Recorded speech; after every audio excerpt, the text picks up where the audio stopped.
Hola Rubén, Hola, profe. ¿cómo está? Bien. Esterilización, ¿verdad? Sí, sí. Ahora entró Estefanía.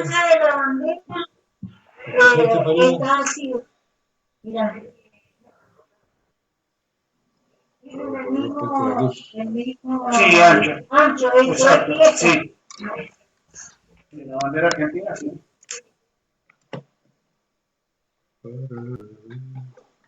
Si podemos. Hola Estefanía, ¿me escuchás? Sí, profe, ahí lo escucho. ¿Usted me escucha? Sí, sí, perfecto. Sí, son poquitos ustedes de la esterilización, son 4, creo. Sí, sí, hay una compañera también que está recién acaba de llegar, pero del hospital, estaba haciendo las No prácticas. importa, de todas maneras me demoré un poco porque he tratado de ubicar al grupo de laboratorio, como tuve que cambiar de teléfono porque el otro teléfono se me rompió. Me aparecieron contactos, otros no me aparecieron y bueno, entonces, por suerte, el grupo de ustedes, ahora me escuchás ahí, Estefanía, te perdí. A ver, entró alguien nuevo ahí. Sí, yo lo escucho. Ah, perfecto. Entonces, ahora entró, a ver quién entró. Camila, Sangüesa. Bueno, Hola profesor, ¿cómo anda? bien, ¿y ustedes? Sí, rindieron todos bien, ¿no? Hola profe. Hola, Somos inteligentes, profe. hola Valeria. Profe, voy a buscar el cargador de la compu y vengo en un minuto. Sí, como no te hagas problema. Le comentaba a Rubén, a Estefanía y a Camila, Valeria, que como perdí el teléfono tenía alguna dificultad con los contactos y solo me aparece el grupo de ustedes y el grupo de laboratorio no, y nadie se comunicó conmigo. Y entonces me puse a buscar en las planillas de los parciales y demás, bueno, pude conseguir algunos correos y bueno, les mandé un mensaje recién a los chicos para que me integren de nuevo al grupo. Pero bueno, veo que se están demorando, no creo que lo puedan hacer, no me ha llegado nada todavía. Así que le tendré que dar la clase. Claro, nosotros no sabemos quiénes son ellos, no hemos tenido ningún contacto nunca con ellos. Claro. Por eso no le podemos pasar. Claro, no, si era No. lo normal que sea así, pues son diferentes cursos y a veces diferentes horarios. O sea, no. Yo por las dudas mandé un mensaje por si alguien los conocía, pero bueno, pude ubicarlos, les mandé un mensaje a cada uno, pero por correo, hay que ver si ven el correo. Cuando hay una chica que ya me contestó, pero no creo que pueda, y ya está un poco tarde, le voy a tener que dar la clase otro día. Lo importante es que retomé el contacto y le daré la clase mañana a ellos. De todas maneras, los quería felicitar, rindieron todo bien, ¿verdad? Sí, profe, rendimos todo bien. Bien, Sí, 10, profe. 9. ¿Quién tiene la nota más baja de ustedes? No sé, profe. No sé, la verdad que no No sé. sé. Yo por lo que estuve viendo, la mayoría tiene entre 9 y 10. Están ahí. Ahí creo que uno o dos alumnos con 8, pero son todas buenas notas, buenas calificaciones, que eso está bueno. Vieron que no era muy complicado el parcial. No, no, fue fácil. Claro. Bueno, ustedes tengan en cuenta que el examen final va a tomar parte de estas preguntas y parte de las preguntas del segundo parcial, para que vayan viendo, ¿verdad?, de qué se trata. Y va a ser la misma modalidad. Hasta ahora es así. No sé si, a menos que cambien las condiciones, que pueda ser presencial, pero no creo. O sea, al final usted lo tomaría Y, por ejemplo, una vez que terminamos el cursado, Por perdón, plataforma, profe, va a ser el final. claro, va a ser de la misma modalidad como hicimos ahora los parciales. ¿Se entiende? Profe, ¿cuándo va a ser el segundo parcial? Y el segundo parcial va a ser, estamos en julio, ya empiezan las vacaciones, ¿verdad? Sería Y yo creo que ¿Cuándo tienen parciales ustedes? ¿A principios de julio? La semana que viene ya tenemos. Lo que pasa es que creo que quedan 2 semanas de cursado nomás. Y sería la segunda, la otra semana, no la que viene. La que La viene, semana que viene no la otra. claro, terminaría el programa. Ahora ya estamos casi en el final del programita porque lo he resumido bastante. Y bueno, y después haremos la clase que viene, ya le daré las guías de estudio o las probables preguntas, ¿verdad? Que, para que ustedes más o menos se guíen. Pero lo importante es que sepan que eh, el segundo parcial va a ser de la misma modalidad que el primer parcial. Son 10 preguntas, multiple choice, o sea, algo que se puede hacer como mucho en 15 minutos. Yo le puse 45 minutos, creo, como para que estén un poco holgados de tiempo y no estén tan ahí nerviosos, digamos. De todas maneras, les digo, el final. Lo que me pareció bueno, profe, que lo haya puesto, o sea, todo el día, porque como estamos haciendo las prácticas, hay muchos que van en la tarde y otros vamos en la mañana, entonces estuvo bueno eso de que lo haya puesto todo el día para poder rendir. Claro, eso lo hice justamente considerando esa situación, que no todos disponen de un horario como para poder hacer el parcial, un horario fijo. Entonces, la apertura de todo el día le da la posibilidad al alumno de poder entrar en el momento que quiera o cuando pueda, que esté libre, pero siempre tengan en cuenta que pueden entrar en cualquier momento, pero el tiempo para rendir son 45 minutos, no es que tienen todo el día para rendir. ¿Me entiendes? Sí, profe, se entiende. Así bueno, me alegro que le haya servido esa modalidad. De todas maneras, recuerden que el final va a ser una combinación de los dos parciales, ¿verdad? O sea que no va a ser Sí. no va a ser ¿Serían más preguntas? y probablemente sean 12 en lugar de 10, pero es más o menos lo mismo, o sea, no hay problema. Ah, bien.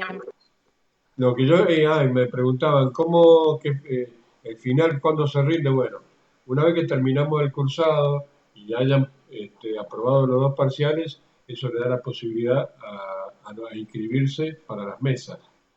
La primer mesa creo que viene ahí nomás, después de julio mismo, creo que es, o en agosto, no sé, está por ahí.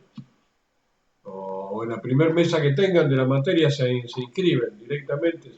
Si están en condiciones de inscribirse, se inscriben para rendirla y punto. Bien. Bueno, Buenísimo, profe. entonces nosotros habíamos visto el método, lo último que vimos fue método cualitativo y método cuantitativo, ¿cierto? La unidad 3 la tercera, profe. Claro.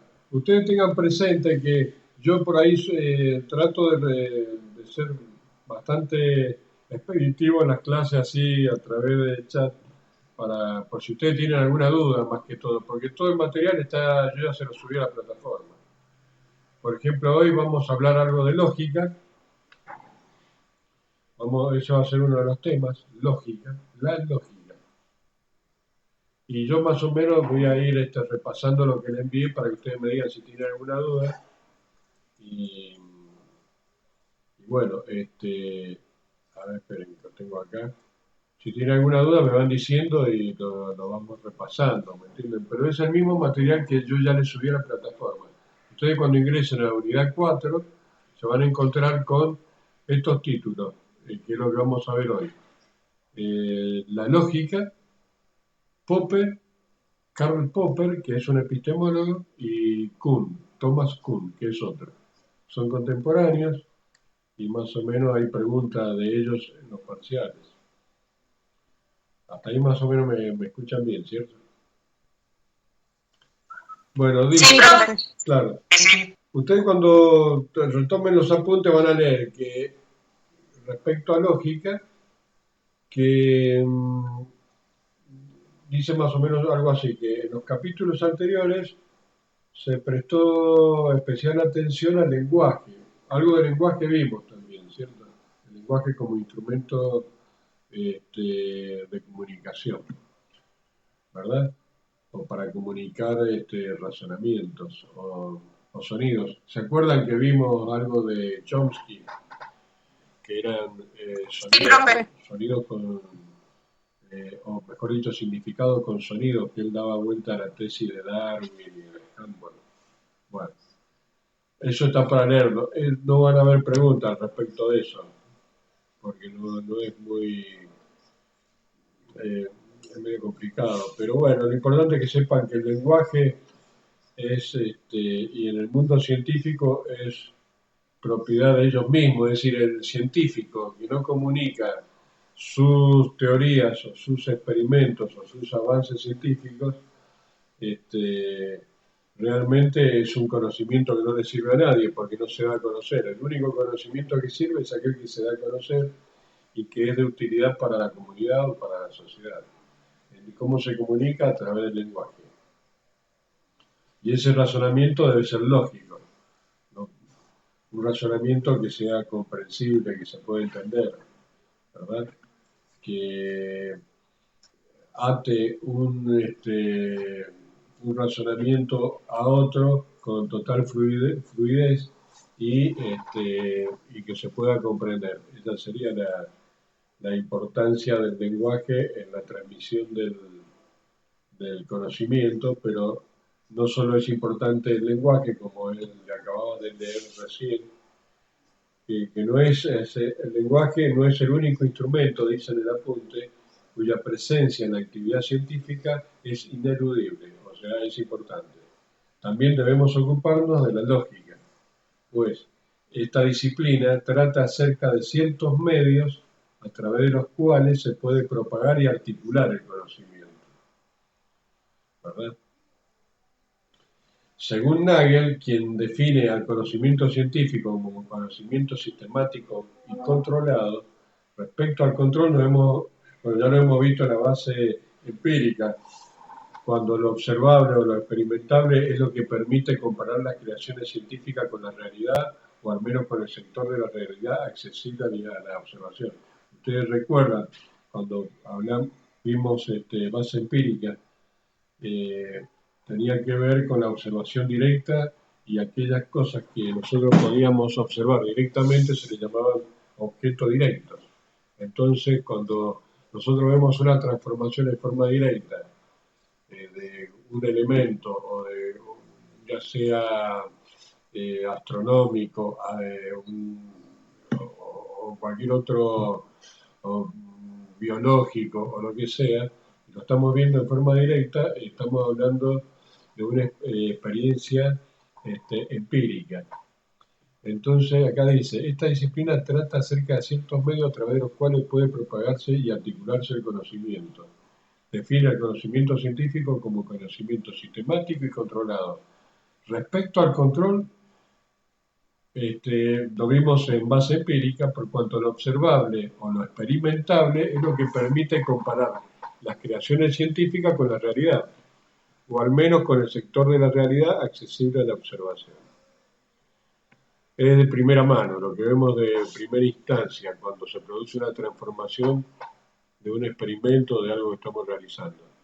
Pero ¿qué significa sistemático? Porque dice sistemático y controlado. Controlado a través de lo empírico, pero sistemático indica que la ciencia no es un conjunto de conocimientos simplemente agrupados, sino que hay ciertas conexiones entre unos y otros. O sea, es más o menos lo que yo le decía al principio. Hay conexiones entre un conocimiento y otro. No están así amontonados los conocimientos en un recipiente y recogemos con otro. No es así.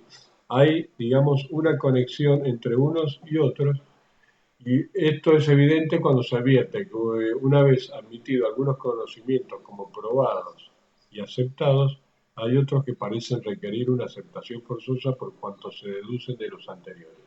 Bueno, ¿esto qué quiere decir? Cuando nosotros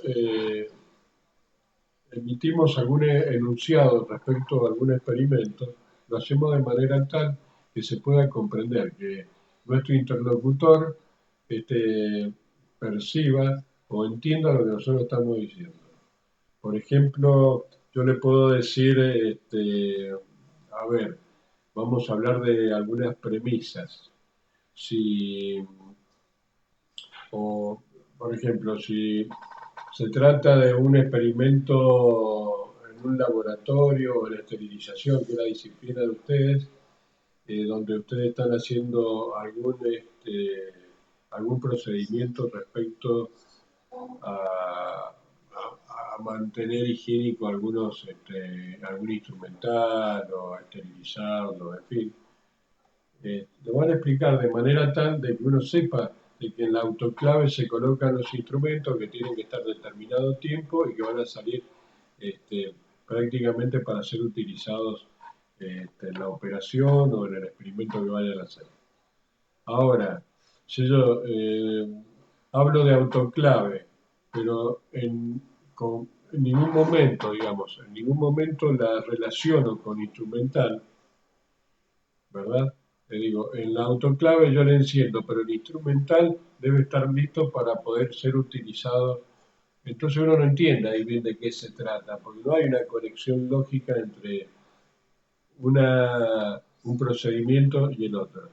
La conexión lógica está dada por la articulación, es decir, voy a colocar en la autoclave determinados instrumentos que van a ser utilizados en determinado experimento o operación o lo que sea, ¿verdad? Más o menos entiende lo que quiero decir o me estoy enroscando mucho. Sí, profe, se entiende. Ah, bueno. Sí, profe. ¿Ustedes se siguen utilizando las autoclaves? Sí, lo estamos utilizando. Ah, bueno. Y se sigue utilizando. Claro, pues Sí. yo hablo de, generalmente cuando en realidad yo doy esta materia, pero no tengo mucho que ver con la medicina, ¿verdad? Mi disciplina es otra, yo soy licenciado en Relaciones Internacionales, entonces puedo dar esta materia muy bien en cualquier carrera. Pero, por ejemplo, digamos, este ejemplo del autoclave, yo no. Generalmente cuando uno va al odontólogo, ¿vieron? Que saca todo el instrumental que va a utilizar en el momento en que está con uno, del autoclave, que bueno, es un aparato que esteriliza toda la instrumentación que se va a utilizar. Pero es un ejemplo válido, pero en definitiva lo que hay que tener siempre presente que un razonamiento es comunicado correctamente si uno lo articula correctamente. Para hacer otro ejemplo rústico, así, descolgado, que no tiene nada que ver con el tema, yo no puedo decir, jugando al fútbol encesté, esto va a ser un ejemplo deportivo, ¿no? Jugando al fútbol encesté, hice 2 triples con la bocha. O sea, no tiene nada que ver, no se juega en el fútbol con bocha, no se encesta ni hay triples. Pero es un razonamiento totalmente ilógico, o puede ser lógico en cada disciplina, pero no cuando mezclamos todo. ¿Está claro ese ejemplo también? ¿Poner? Sí, porque no tiene lógica, básicamente. Claro, O sea, no tiene lógica. Sí. Yo puedo decir, jugando al fútbol hice un par de goles en el arco del que atajaba el determinado arquero. Pero no puedo decir, no puedo mezclar fútbol con básquet y pool, por decirlo. Bueno, eso lo vamos a ver enseguida en una serie de ejemplos que tienen que ver con premisas. Voy a ver si lo tengo acá. A ver. Bueno, entonces, ustedes cuando lean esto, sepan que más o menos se trata de este asunto, ¿verdad? De la articulación y en la comunicación para que el razonamiento sea lógico. Por ejemplo, acá hay otra parte que dice: el mecanismo de deducción y, en general, el denominado razonamiento hace depender la verdad de ciertas afirmaciones de la verdad, de otras que se toman, y aparte, bueno, esas afirmaciones de la verdad parten de otras verdades. Es decir, ningún conocimiento nace de la nada. Es decir, nosotros, por ejemplo, para hacer un experimento o cualquier investigación partimos de una teoría o de una hipótesis o de algo que ya existe. No partimos de cero. Por ahí puede ser la verdad vigente o la verdad para para ese momento histórico, pero con el tiempo por ahí esa teoría es derribada y surge una nueva teoría, pero para que surja una nueva teoría tuvimos que haber partido de una vieja teoría, no surge de la nada, ¿verdad? Bueno, eso se ve muy bien hoy en la elaboración de las nuevas vacunas. Fíjense que esta pandemia, a pesar de las desgracias y todas las cuestiones que han provocado en pérdidas humanas, en pérdidas económicas, en todo ha sido aparentemente una pérdida, pero hubo un gran avance que hay que observarlo, sobre todo en el desarrollo de vacunas. La vacuna tradicional se trata de inocular el virus, yo no entiendo mucho, pero entiendo que es un virus muerto prácticamente, que son las clásicas, las vacunas clásicas. Ahora, a través de la nueva tecnología de la empresa alemana que se asoció con Pfizer, que es americana, se pudieron elaborar en tiempo récord vacunas súper eficientes con el RN mensajero, una cuestión así, que es otra tecnología, es otra forma de fabricar vacunas. Dice, qué barbaridad, ¿no? En un año prácticamente ya tenían una vacuna para una pandemia, cuando años atrás, por ahí pasaban 3, 4, 5 años para poder tener una vacuna eficaz. Y incluso estas vacunas mensajeros, con esa tecnología, modificándole alguna variante en el chip, me refiero a la elaboración de la vacuna, pueden adaptarla a otro tipo de variantes. Y realmente es súper extraordinario lo que han logrado más allá de la tragedia, o sea, tiene su parte positiva. Entonces, ¿qué quiero decir? Todas las vacunas son buenas, pero hay vacunas que se producen de la forma tradicional y se investigan desde ese punto de vista con las teorías vigentes, pero en Alemania hubo otra investigación que tal vez sostenida en estas teorías, que ya pasan a ser un poco obsoletas, se logra una nueva generación de vacunas que se generan a través de otros sistemas y de otros experimentos. Que bueno, es la famosa Pfizer y bueno, todo eso, pero no es americana, es un experimento que nació en Alemania. Y digamos que son los padres de esa tecnología. Lo que pasa es que es un laboratorio chico y para poder producirla se asoció a los estadounidenses. Entonces, hasta ahí más o menos se entiende, ¿no? Sí, profe. O sea, Sí. no hay conocimiento que parta de cero. Nosotros venimos de teoría tras teoría, de paradigma tras paradigma. Cada teoría marca un paradigma. Un paradigma es, y acá ya entramos con Kuhn, Thomas Kuhn, que fue un epistemólogo que dice que la ciencia avanza a los saltos y a través de golpes revolucionarios. Estas situaciones revolucionarias se dan justamente como puede ocurrir ahora con el tema de la vacuna, ¿verdad? Es algo revolucionario lo que ha ocurrido, que tal vez la urgencia, tal vez la tragedia, lleva al ser humano, que hoy cuenta con mayor tecnología y con otro nivel de conocimientos, a dar un paso gigantesco, esto de que se logró con la vacuna. Entonces esa es una revolución. Entonces la ciencia avanza a los saltos y las teorías van cambiando de esta manera y nos ubican a los seres humanos en un nuevo paradigma. No solo estamos viviendo el paradigma tecnológico, es un paradigma que en los últimos 50 años produjo más modificaciones en el mundo que en todo lo que ha vivido la humanidad hasta ahora. Es decir, y más ustedes que son más jóvenes que yo, eso lo pueden notar, prácticamente tienen un conocimiento de ciertas tecnologías que hay gente de 60, 70, 80 años que no tiene idea, o mínimos al respecto.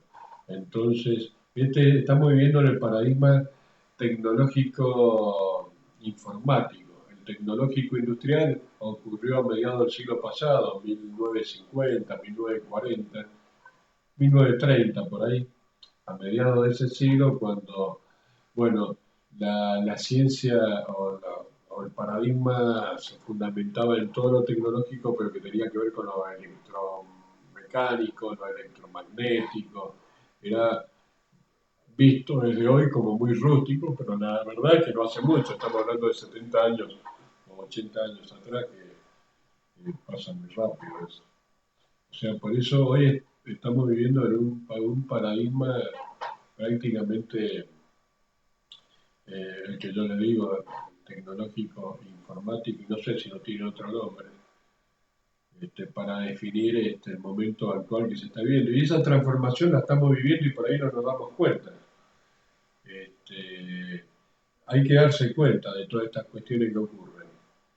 Todo lo negativo a veces lo que trae esta parte positiva, que incluso va a ser aplicada esta tecnología para otras enfermedades como el Alzheimer. He estado leyendo algo sobre el tema y la verdad que puede ser un salto importante esta nueva generación de, de medicamentos que hay.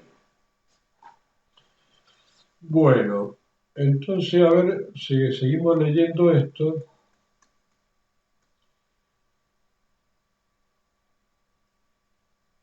Bueno, y después van a encontrar ahí algún tipo de definiciones, ¿verdad? Y después hay otro título que dice Orígenes de la lógica. Y en Orígenes de la lógica, bueno, vamos a ubicarlo en cuatro puntos. Y yo le voy a leer esto, así lo vamos a ir desmenuzando un poquito, así lo entendemos. Bueno, lo que le quería decir, cuando le hablé de saltos revolucionarios y nuevos paradigmas, bueno, esa es la teoría de Thomas Kuhn. Thomas Kuhn nació por allá por 1926 y murió en el 2000, no, murió alrededor del 2000, 1994, por ahí o 96.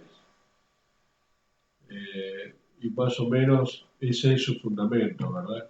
Los saltos lógicos y los cambios de paradigma en el avance humano, a través de las grandes revoluciones científicas. Después vamos a hablar de Popper. Pero ahora me quería ir a los orígenes de la lógica. Cuando hablamos de orígenes de la lógica, para mí me resulta un poco difícil hablar de orígenes de la lógica porque creo que la lógica existe desde que el hombre está sobre la Tierra. Desde que apareció el neandertal, el cromañón, en adelante siempre hubieron algún tipo de comportamientos lógicos. Lo que pasa es que nosotros acá lo ubicamos en un contexto,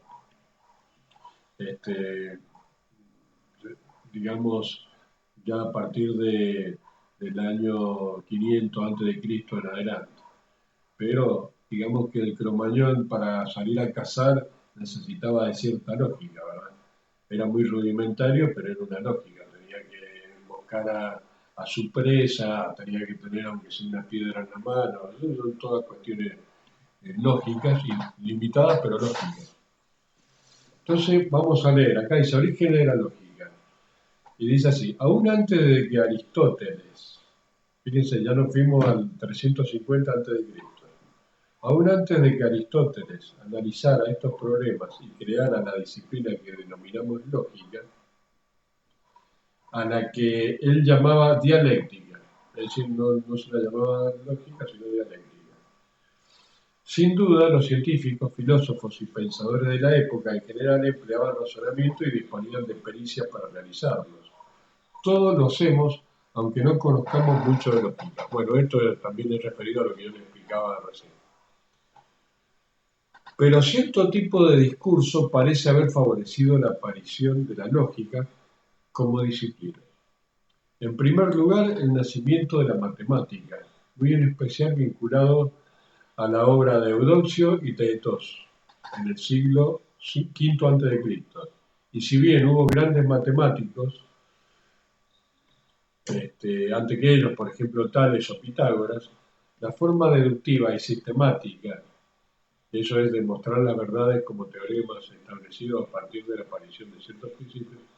Entonces dijimos, la forma deductiva y sistemática a la que nos hemos referido parece tener su origen en la obra de estos dos investigadores, es decir, en Pitágoras y Tales, que explicaban las cuestiones a través de las matemáticas y cuál era el instrumento que utilizaban o las deducciones que utilizaban eran los teoremas, ¿verdad?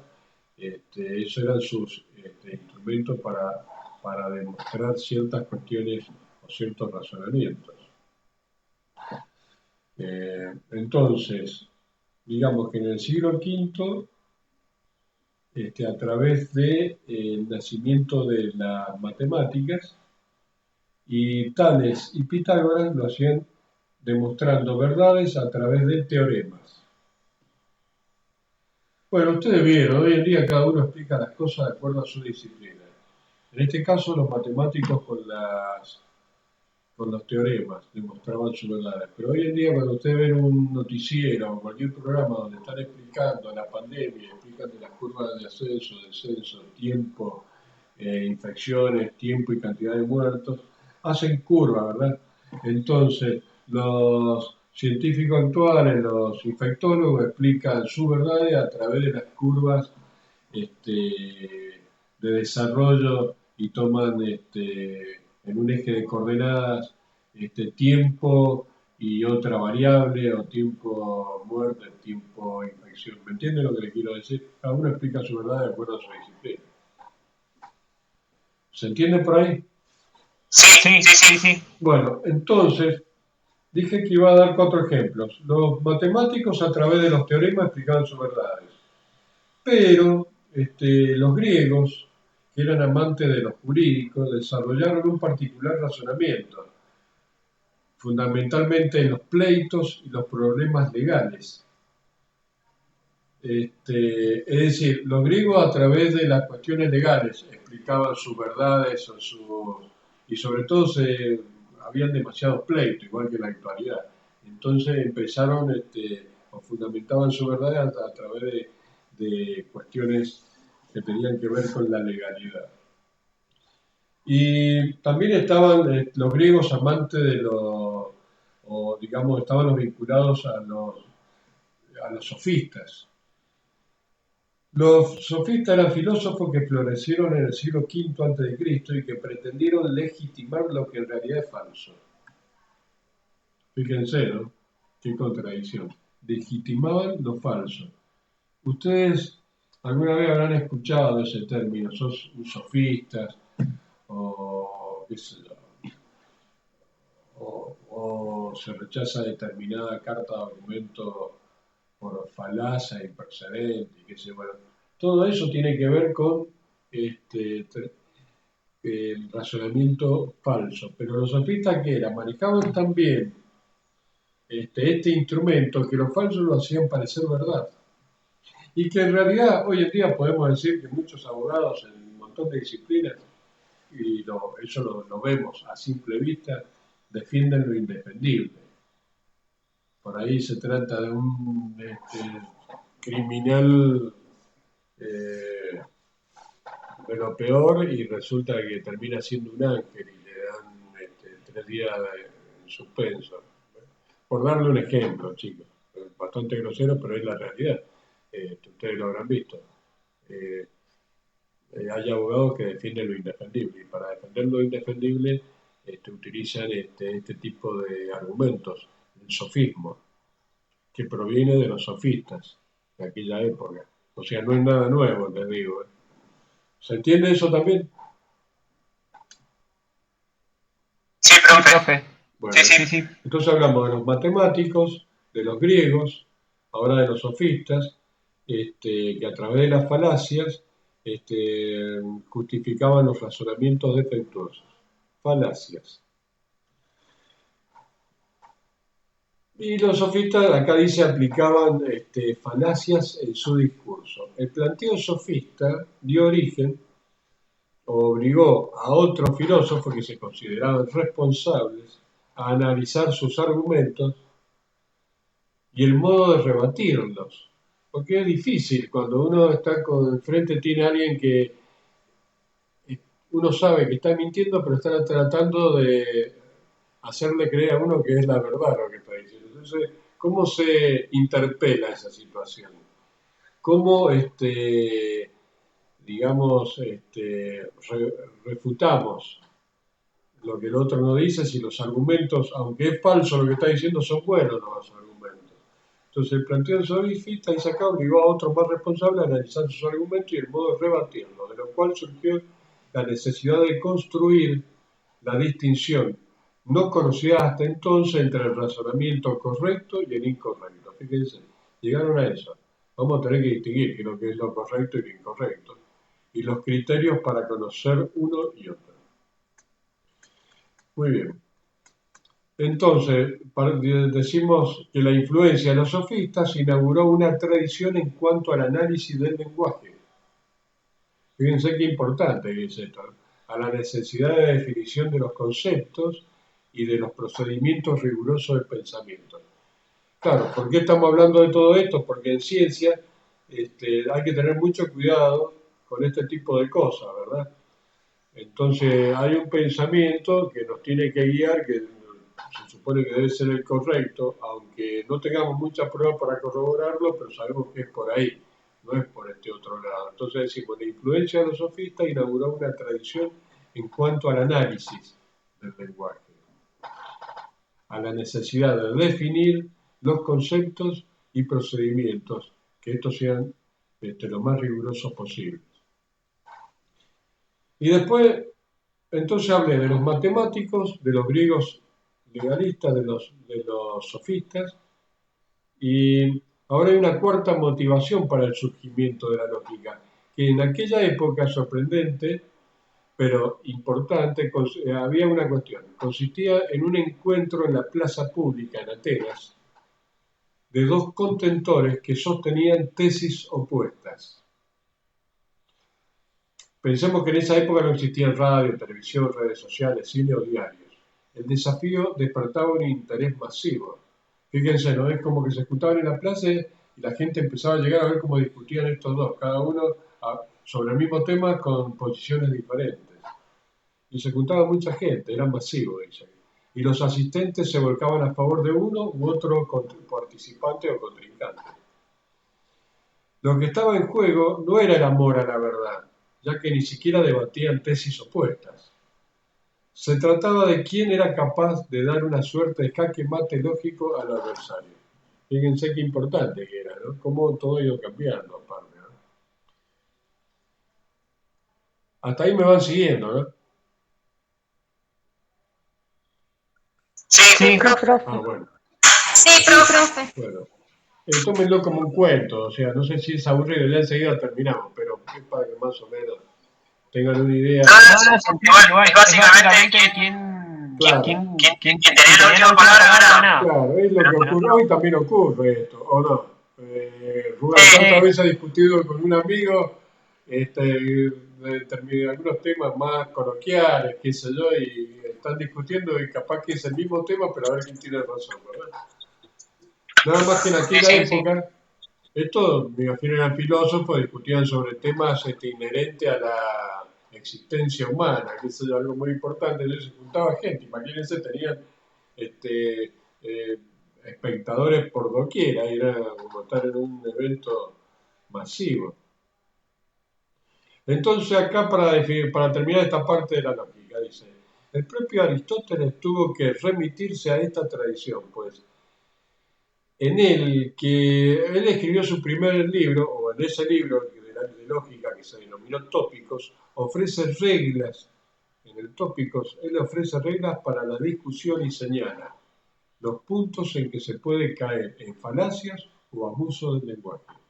Es decir, ya Aristóteles, viendo esto, dijo, bueno, voy a escribir un libro, Tópicos, y ahí más o menos da algunas reglas para no caer en las falacias o en ese tipo de abuso del lenguaje. Tal vez sea el análisis de este tipo de diálogo lo que condujo a Aristóteles a llamar dialéctica a la disciplina que, como dijimos, hoy se llama lógica. O sea, es lo mismo, ¿verdad? Hoy la llamamos lógica, antes era dialéctica. Para ello hay tres pilares en la dialéctica. Acá no están escritos, pero yo se lo voy a decir. cuando existe una tesis es el estudio sobre algo que define a determinadas cuestiones. Tenemos la tesis. A la tesis, ¿qué es lo que se le opone? Para refutarla, para ver si hay errores o no, y para ponerla a prueba, se le opone la antítesis, o sea, la antitesis, ¿verdad? Bueno, entonces, ¿por qué se opone tenemos la tesis, la antítesis y, digamos, la conclusión, ¿verdad? Que serían los tres pilares que tenemos del movimiento dialéctico de la lógica. Que en realidad la conclusión es la síntesis. Fíjense, todas las palabras tienen la tesis incluida. Tesis, antitesis y síntesis. ¿Me entienden? Esos son los tres pilares para un razonamiento lógico y que evite caer en abusos del lenguaje y en errores. Una teoría se fundamenta en una tesis. Y ahora para terminar, pues ya vamos a terminar, pues tengo 40 minutos creo para las clases. Acá es donde tenemos otro epistemólogo que nació en 1902 y que murió también murió en el 2004, creo que murió. No vivió 100 años, vivió 98 años por ahí, que es Karl Popper. Y Karl Popper, justamente, él es el padre del racionalismo crítico. Es decir, él todas las tesis o todas las hipótesis las pone a prueba permanentemente de un punto de vista crítico, ¿verdad? También es el precursor del método hipotético deductivo. Es decir, él deduce, no induce. Están los inductivistas y los deductivistas. Deducir. La inducción tiene que ver con las afirmaciones o el positivismo, es decir, sabemos que, por ejemplo, un hierro sometido a cientos de grados de temperatura se pone incandescente y se dilata, porque el calor dilata los metales. Perfecto, el razonamiento es inductivo, es positivo, es lógico. Pero Popper, por ejemplo, en ese caso, ¿qué diría? Sí, pero vamos hacia adentro, hagamos el procedimiento al revés, deduzcamos. Si lo sometemos a una temperatura, el metal se dilata porque alcanza temperaturas extremas. Pero, ¿cuál es el componente del metal? ¿Cuáles son las moléculas que se dilatan y cuáles no? ¿Me entiendes? Entonces hace un procedimiento introspectivo de deducción. O sea, va de lo general a lo particular. En cambio, los inductivistas iban del razonamiento particular como tesis general, ¿verdad? Entonces la deducción, se deduce. Él es el padre de ese movimiento, Karl Popper, el de poner a prueba todas las teorías, todas las tesis, las pone a pruebas y las corrobora y trata de refutarlas. Una teoría que resiste todas las pruebas imposibles y las que uno no se imagina que pueda tolerar una teoría, es una teoría resistente, es una teoría válida. Aquella teoría que ante la mínima prueba le encontramos una falla es una teoría débil que no resiste la más mínima aplicación. Entonces, ¿se entiende hasta ahí lo que quiero decir?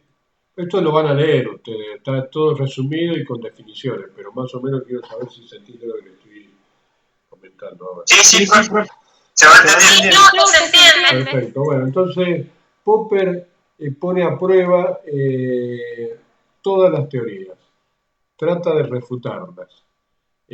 Una teoría resistente es una teoría válida, hasta que se demuestre lo contrario, ¿verdad? Y que a la larga se va a demostrar lo contrario.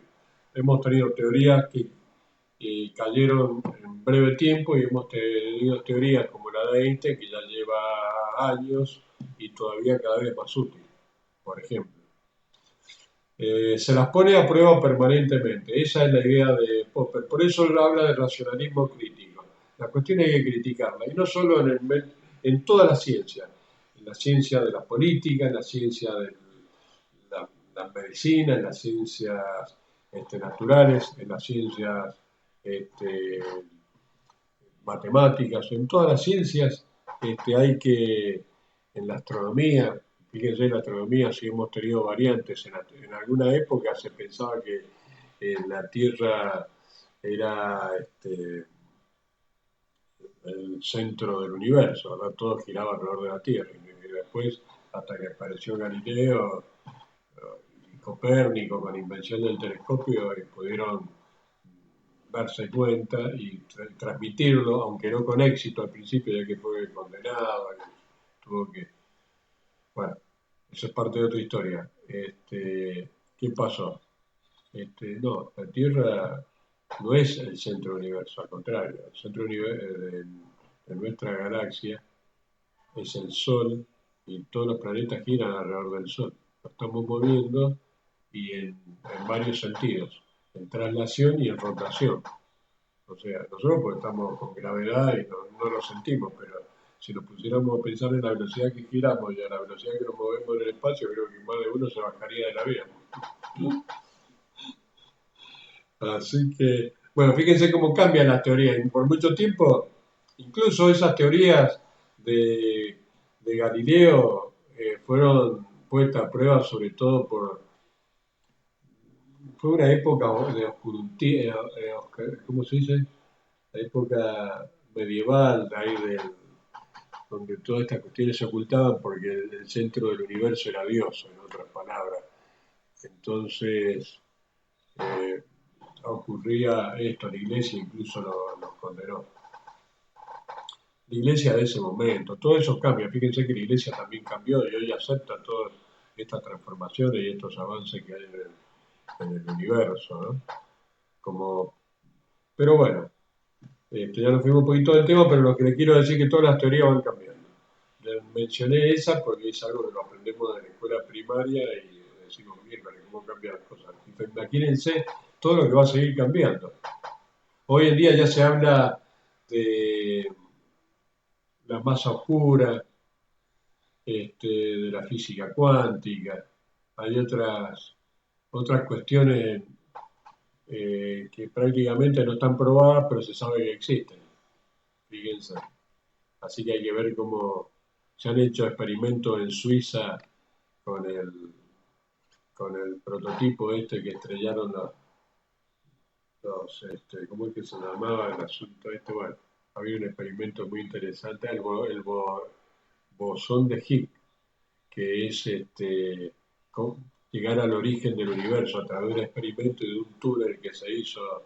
Por eso lo podrán tuitear o buscar en Google, está filmado. Hicieron un túnel de no sé cuántos kilómetros donde provocaron una colisión de átomos y generar lo que en algún momento se denominó la explosión que dio origen al universo, más o menos el bosón de Higgs. Higgs es un apellido y fue el precursor de esta idea, y el experimento se llevó hace unos años, no hace mucho, ahora 10 años como mucho, o menos.